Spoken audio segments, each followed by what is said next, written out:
Dear students, a very warm welcome to all of you in my today's lecture of sales management. In today's lecture, we will discuss upon the topic channel flows. यानी कि आज के lecture में हम discuss करेंगे distribution channel के different flows के regarding. जैसा कि प्रीवियस लेक्चर में हमने मार्केटिंग चैनल के कॉन्सेप्ट और डेफिनेशन को डिस्कस कर लिया था और इसके कॉन्सेप्ट में मैंने आपको बताया था कि गुड्स को प्रोड्यूसर से कंज्यूमर्स तक मूव कराने का जो मेन वर्क होता है वो मार्केटिंग चैनल के द्वारा परफॉर्म किया जाता है। प्रोड्यूसर ने गुड्स एंड सर्विसेज को प्रोड्यूस कर दिया, अब उसको एंड कंज्यूमर्स तक अवेलेबल कराना है। तो उस एंड कंज्यूमर्स तक अवेलेबल कराने के लिए हम जिस पर्टिकुलर मीडियम का यूज करते हैं उसे हम मार्केटिंग चैनल का नाम देते हैं। From the point of production to the point of consumption जो गैप क्रिएट होता है उस गैप को फुलफिल किया जाता है मार्केटिंग चैनल के बेसिस पर। जब हम बात करते हैं टाइम गैप की, प्लेस गैप की, पोजीशन गैप की in regard of the goods and services जो कस्टमर्स को चाहिए होते हैं, जिनके बेसिस पर वो अपनी नीड और वांट को सेटिस्फाई कर रहे हैं, जो गुड्स एंड सर्विसेज उन्हें चाहिए होते हैं, उसके रिगार्डिंग जो टाइम गैप क्रिएट होता है, जो प्लेस गैप क्रिएट होता है, जो पोजीशन गैप क्रिएट होता है, it is covered by the channels, marketing channels. और इसके लिए जो मार्केटिंग चैनल के डिफरेंट मेंबर्स होते हैं वो अपनी डिफरेंट टाइप की सर्विसेज प्रोवाइड करते हैं, जिन्हें हम मार्केटिंग इंटरमीडिएरीज का नाम देते हैं। तो इन मार्केटिंग इंटरमीडिएरीज के द्वारा मार्केटिंग चैनल में एक इंपॉर्टेंट रोल प्ले किया जाता है और उसके बेसिस पर ये गुड्स और सर्विसेज को राइट टाइम पर, राइट प्लेस पर, राइट कस्टमर्स को अवेलेबल कराते हैं।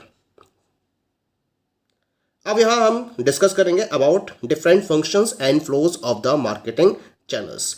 इन फंक्शंस एंड फ्लोज को हम दो कैटेगरी में डिवाइड करते हुए चलेंगे।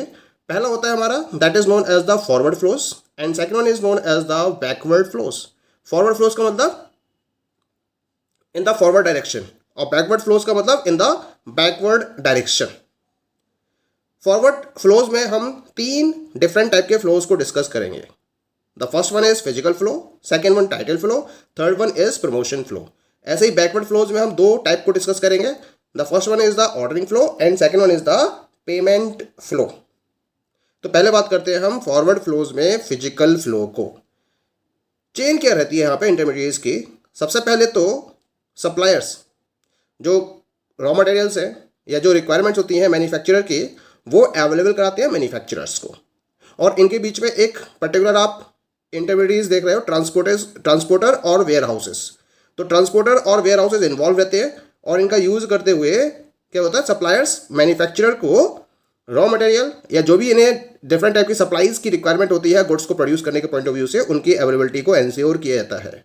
अब क्या होता है, ये मैन्युफैक्चरर्स, ट्रांसपोर्टर्स और वेयर हाउसेस का यूज करते हुए डीलर्स, यहाँ पे हम चैनल पार्टनर्स का नाम दे सकते हैं, जिसमें wholesalers, retailers, sole selling agents, इनको कवर अप किया जा सकता है। इनके मीडियम से तो क्या करते हैं, ट्रांसपोर्टर और वेयर हाउसेस के मीडियम से इनके पास गुड्स की अवेलेबिलिटी को एंश्योर किया जाता है। अब डीलर क्या करते हैं, डीलर्स के द्वारा डिफरेंट टाइप के ट्रांसपोर्टेशन नेटवर्क का यूज किया जाता है। अब जैसे चेन बनी हुई है तो होलसेलर क्या करेगा, रिटेलर को गुड्स ट्रांसफर करेगा और रिटेलर फिर फाइनली कस्टमर को ये गुड्स अवेलेबल करा देगा। तो यहाँ पर गुड्स का क्या हो रहा है, फिजिकल फ्लो हो रहा है, फिजिकली फ्लो हो रहा है। The good is moving from one party to the another party. जैसा कि supplier is the first party, manufacturer is the second party. तो ट्रांसपोर्टर और वेयर हाउस उसकी हेल्प से सप्लायर से मैन्युफैक्चरर पर फिजिकल वे में गुड्स का फ्लो हो रहा है, और इसी तरह से मैन्युफैक्चरर के बेसिस पर जब मैन्युफैक्चरर ने गुड्स को प्रोड्यूस कर दिया उसके बाद ये डीलर्स को ये गुड्स अवेलेबल कराता है फिजिकल बेसिस पर, और अब फाइनली डीलर्स क्या करते हैं, फिजिकल बेसिस पर इन गुड्स को कस्टमर्स को अवेलेबल कराते हैं। ठीक है, और इसी वजह से हम इसको फिजिकल फ्लो में कंसीडर कर रहे हैं। तो यहाँ पर आपको कैसी डायरेक्शन दिखाई दे रही है, here you are looking the forward direction. ये फॉरवर्ड डायरेक्शन में फिजिकल फ्लो पॉसिबल है, इसी वजह से इसको हम फॉरवर्ड फ्लोज में इंक्लूड करते हुए चलते हैं। That is clear. Now we will discuss about the second one, that is the title flow. Second flow is title flow. Title का मतलब क्या है, टाइटल ऑफ ओनरशिप। यहां टाइटल ऑफ ओनरशिप ट्रांसफर होता है फ्रॉम वन टू अनदर। किस तरह से फॉलो होता है ये देखिए। सबसे पहले यहां कौन आया, सप्लायर्स। सप्लायर्स ने जो रॉ मटेरियल है वो किसको ट्रांसफर कर दिए, मैन्युफैक्चरर को ट्रांसफर कर दिए।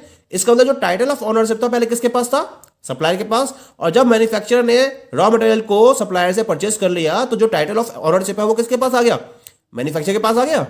अब मैन्युफैक्चरर ने क्या करा, उस रॉ मटेरियल के हेल्प से फिनिश प्रोडक्ट्स को प्रोड्यूस किया। अब जो फिनिश प्रोडक्ट है जब उसने डीलर्स को सेल कर दिए, यानी कि जो डीलर नेटवर्क है उसके पास, जब उनको उसने वो प्रोडक्ट सेल कर दिए, अब टाइटल ऑफ ओनरशिप किसके पास पहुंच गया, डीलर्स के पास। अब तक किसके पास था, मैन्युफैक्चरर के पास। अब टाइटल ऑफ ओनरशिप आ गया डीलर्स के पास। डीलर्स ने क्या करा, उन गुड्स को सेल कर दिया किसे, कस्टमर्स को। Now the title of ownership is moving to customers, यानी कि फाइनली जो टाइटल ऑफ ओनरशिप है वो कस्टमर्स के पास चले जाता है, क्योंकि कस्टमर्स क्या करते हैं, उसको एक प्राइस पे करते हुए परचेज कर लेते हैं। तो this is the title flow, first supplier to manufacturer, then from manufacturer to dealers, and finally from dealers to customers. तो हम इस फ्लो को टाइटल फ्लो का नाम देते हैं। That's clear. अब next flow is known as the payment flow. Payment flow का मतलब क्या होता है भाई, जब आप गुड्स को परचेस कर रहे हो तो उसके रेफरेंस में आपको पेमेंट भी तो करना पड़ेगा। तो पेमेंट कहां से रिसीव होता है, इसकी जो साइकिल है वो रिवर्स चलती है। इसको हम बैकवर्ड फ्लो में इंक्लूड करते हैं। इसी वजह से रिवर्स कैसे चलती है, जो गुड्स है वो तो सप्लायर से मैन्युफैक्चरर, मैन्युफैक्चरर से डीलर, और डीलर से कस्टमर की तरफ मूव कर रहे हैं। लेकिन जब हम पेमेंट की बात करते हैं तो यहां देखिए साइकिल, कस्टमर्स ने पेमेंट किया बैंक के मीडियम से या फिर डायरेक्टली किसको, डीलर्स को पेमेंट किया। क्योंकि डीलर्स ने क्या करा, इनको गुड्स सेल करे और उन गुड्स के एक्सचेंज में कस्टमर्स ने डीलर्स को पेमेंट किया।